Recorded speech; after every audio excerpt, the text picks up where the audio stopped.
Menjadi seorang tenaga pengajar di desa yang jauh dari kota tidak pernah terbayangkan oleh Novi Juliska, guru bahasa Inggris untuk 20 orang siswanya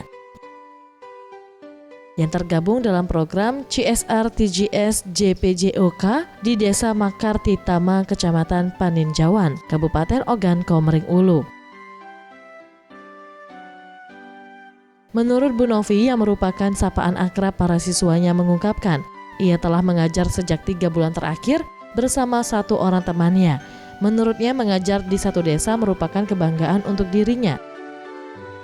Dengan upah yang tidak begitu besar yang dibayar setiap bulannya tidak menjadi persoalan untuk ibu guru Novi, karena baginya dapat berkumpul dan bercanda dengan para siswanya merupakan sebuah ekspresi kebahagiaan yang tidak dapat dilukiskan.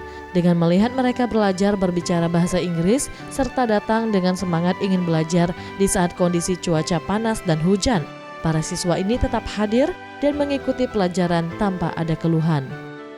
Senang ya Pak, tapi kalau hujan kan anak-anaknya banyak yang di tempat jauh kan, jadi kadang kan becek jalannya kan.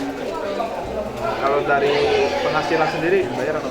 Ya alhamdulillah itu dibayar karena kami kan kerjasama dengan ini kan dari bantuan dari Pertamina Gestur dihitung per bulan cukup. Lumayan. Alhamdulillah lumayan.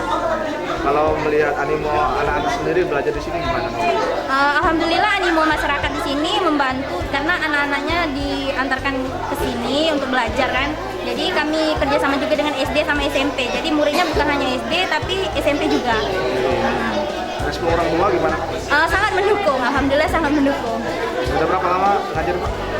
3 bulan, baru 3 bulan ini karena mulainya dari semester 1 kemarin ya, awal bulan Juli. Seberkas harapan disuratkan Bu Novi untuk para siswanya agar dapat meraih dan mengejar cita-citanya setinggi langit. Farel Dwi Satria, Sriwijaya TV.